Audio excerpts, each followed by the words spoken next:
Hello and welcome or welcome back. I'm Bo, and this is my journey to drag my fiance Win and his 3 kids kicking and screaming towards financial stability. Uh, so, I kid. I'm a nice person, I promise. So this is our debt and savings check-in for the week. Super exciting because progress has been made, y'all. Progress has been made. Another debt is paid. Win is very sleepy right now, so I'm all by my lonesome, but that's okay. That's okay. We're going to get it done. We're going to get it done. Okay. So let's first just get into a little bit of the nitty gritty here. This personal loan, which we had been mistaken about the amount that was due. We were mistaken for essentially a year. The whole time we were mistaken about how much was due.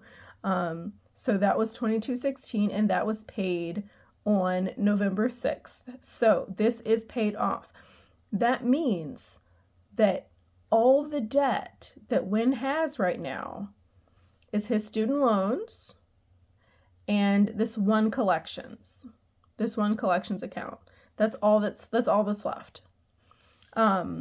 I, for one, am super happy about it, and I get discouraged sometimes because of how big these debts are compared to our income, but we are making really good progress, and part of that is due to me having a temporary promotion that became permanent. However, it's permanent, but now my pay is going down a little bit because the way I had been getting paid was a kind of emergency bonus, and there's no emergency anymore. I'm permanent. So now I'm going down to what like my permanent pay is, which it's not dramatically smaller paycheck, but I noticed the difference. I'll put it like that. Anyway, okay, let's get into it, right? Got that little update. One more debt paid. More than expected, but paid nonetheless. So we are happy about that. And then we are going to get into pain. So pain is our current focus debt. And let's see how much pain is right now. So pain started at $12,493.37. So 12,493, boop, 37. Okay, so we're going to subtract what it is currently, which is $11,886.42. So 11,886.42. So it has gone down by $606.95. We're going to divide that by how much each space is. Each space is $124.93. So divide it by 124.93 equals 4. So I should have 4 of these spaces colored in. And I'm gonna start writing down what it is. So we have the first 2 already colored, 1, 2, and then 3 and 4. So a little bit of progress, not a huge amount of progress here. But it has only been a week since the last update, so, we're doing what we can. This is a pretty big loan, like, pretty big, and we do not make a huge ton of money, so we are doing what we can. Okay, so we are at 4% paid off of this student loan now. Super excited about that. I don't know if I mentioned it before, but Win named all of his student loans after villains. I mentioned it was another budgeting YouTuber, Paper by Mo. She has her student loans named after different characters. So we decided that was a really good idea, and Win named them after villains. But yeah, that's what that is. So paying is a student loan. Oops, sorry. Okay, now the big boy. This is all of our debt. This little detritus. And the other trackers, I didn't say it before, but the other trackers are all from Debt Free Charts. I love their website and their offerings. Oh, I got cat fur on my calculator. Whatever. I love their trackers because you can set the amount to whatever you want, and it's just like a percentage. It's percentage based. I love it so much because no matter how big or small your numbers are, it works. The math be mathin', y'all. Okay, so total debt. We started with $68,423.56. We're going to subtract what our current debt is, which is $46,724.29. That's some good progress, y'all. I feel so good about that. Okay, so we have paid off $21,699.27. That's huge. That's huge. Oh my God, I feel so good about that. Okay. So we divide that by how much each piece is. So each piece is $342.12. So divide it by 342.12. So 63. I should be at number 63 here. Okay. And we're only to 57. Oh, look at that progress, y'all. Okay. So I want to talk about a couple things while I'm coloring.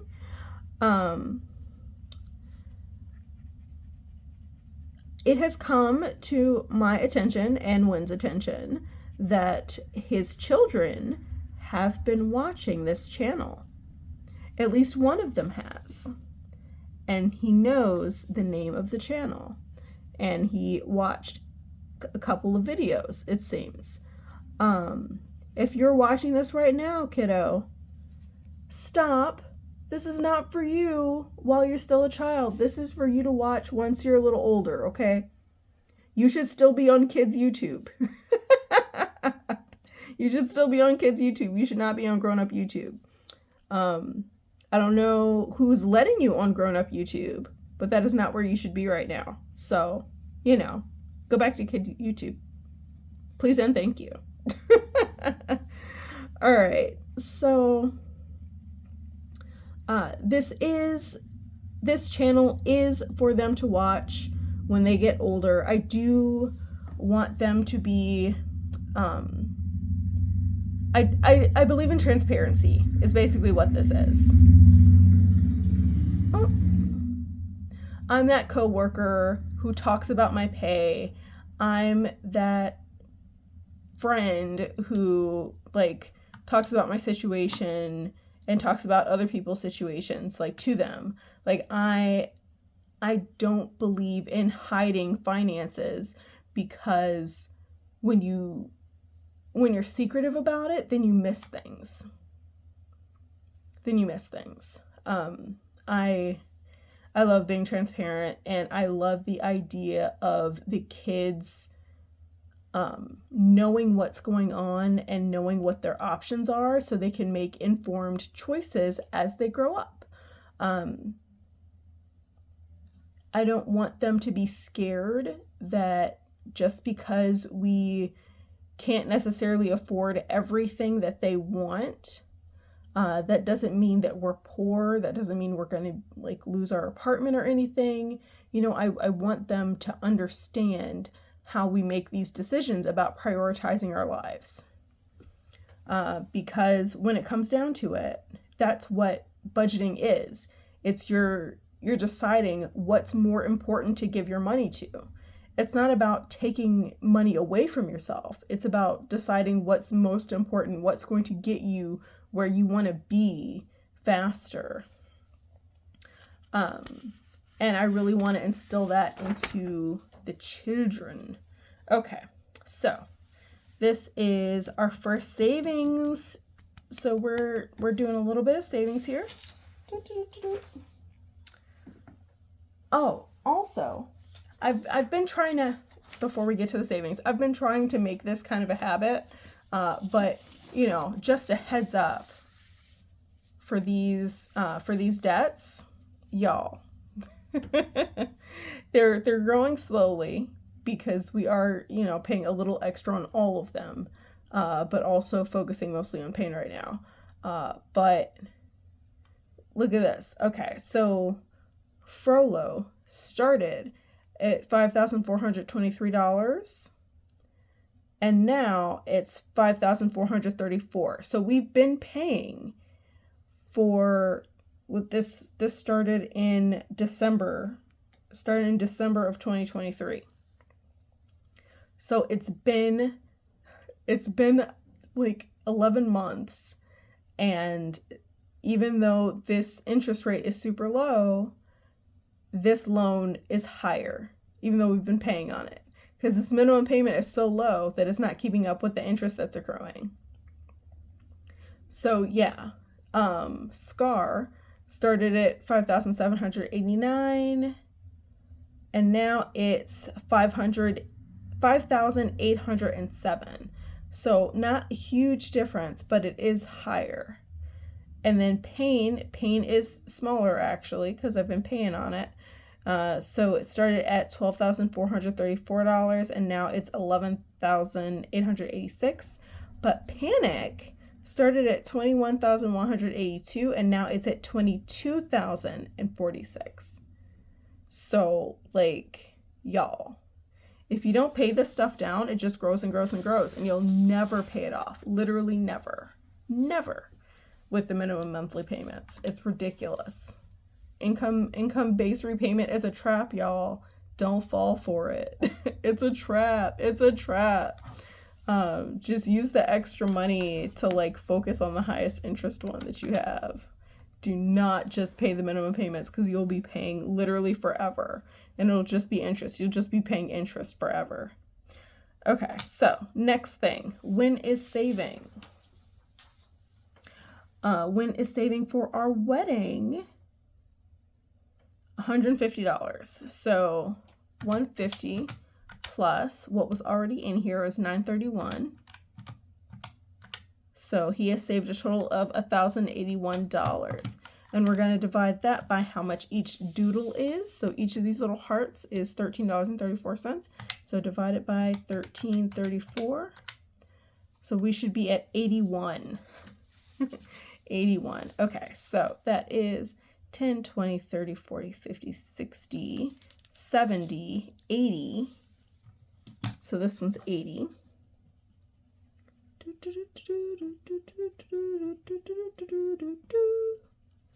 And then 81.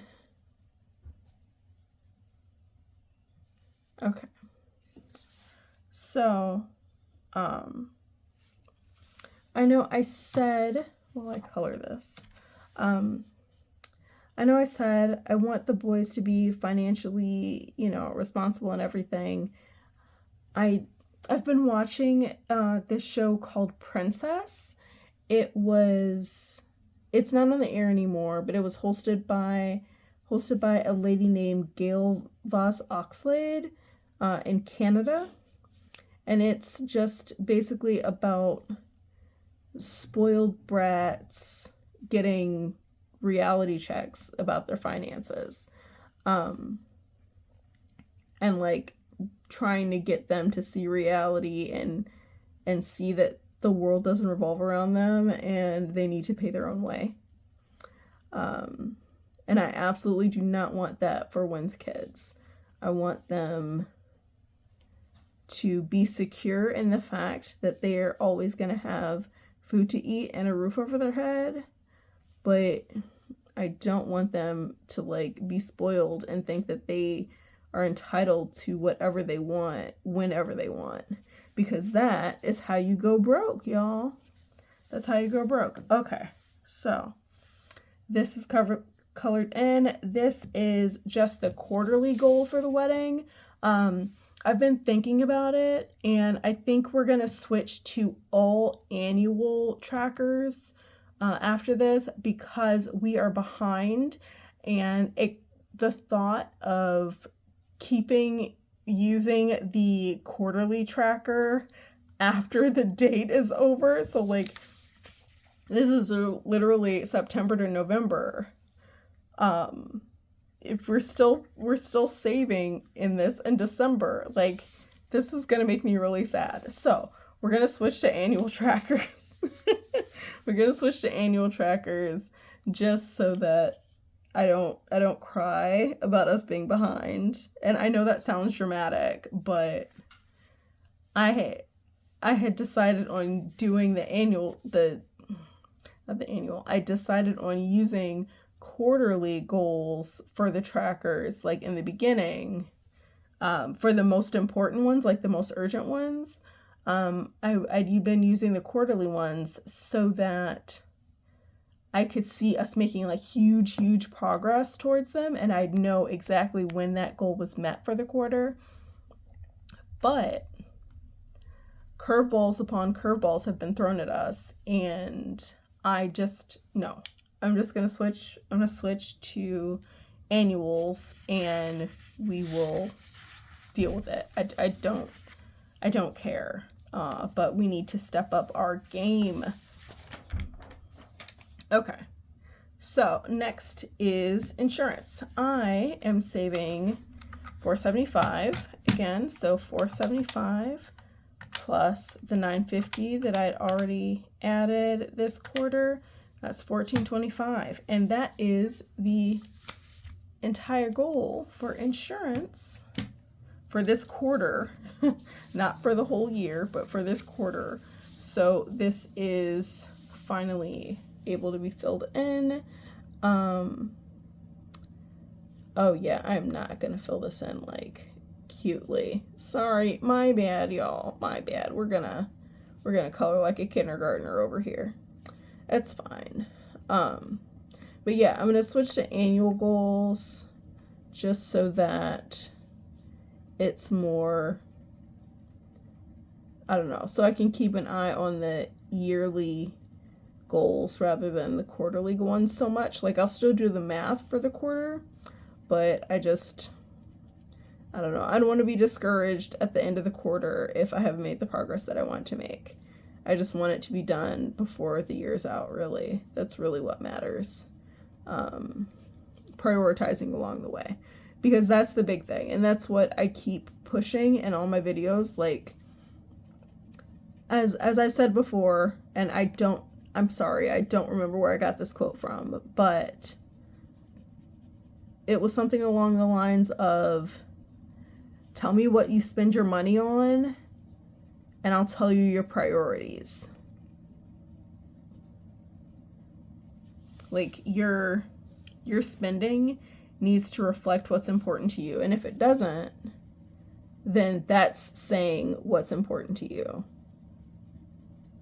And you're delusional about what's important to you if your spending doesn't match your priorities, your explicit priorities. And sometimes that's a hard pill to swallow. Like, I've had to send less money to some of my goals because I overspent in certain categories. And I had to tell myself, like, yeah, that means that you valued, like, for instance, eating out. Like, you valued eating out more than you valued saving for your car insurance. And in that minute, like, that's crazy. That's absolutely crazy. And I don't want to live like that. So we're trying to figure this out, y'all. So that's that. And then we have gifts. Wynn is saving $6 in gifts, which will make this fully funded because there is $494 in here total prior to this. So, yay! We're going to completely color this in. And this just means, this is not all of the gifts for this year, but this is Wynn's twins' birthday and Christmas. So Wynn's twins' birthday and Christmas are fully funded, and we are rocking. We are making things happen. So happy about that. Okay. Oh, and then it's the budget. But we're not going to do that in this video. We're not going to go over the budget in this video. Okay. So that is it for saving. That is it for saving and for our debt update. I feel pretty good about our progress. Kind of sad that the wedding saving is behind. Pretty sad about that, but Wynn has had some short paychecks, and neither of us can really do anything about that because he wasn't feeling well enough to go to work, and like we just got to deal with it, I guess. But hopefully he can catch up by the end of the school year. We will switch to annual trackers for the rest of the year, for the rest of the school year in particular. Not necessarily the end of the calendar year, but the school year. Because that is how we're setting our goals. We're setting our goals by the school year. Because Wynn is a substitute teacher. He is not guaranteed income during the summer, so we are trying to operate under the assumption that he will make no money in the summer and we will have to go on survival mode. Because it's not a guarantee. It's a maybe. We can try to figure something out, but like there aren't many places that we found, at least, that are looking for like a summer employee that has the kind of schedule that a parent does. You know, struggle's real. So that's it. That's all. I appreciate you for staying as long as you did. And let me know, how are your priorities going? Is your money matching what you say is most important to you? Or is it not? Let me know in the comments. I appreciate you so much. Never forget that you deserve financial stability. And I hope you have a great day on purpose. Bye.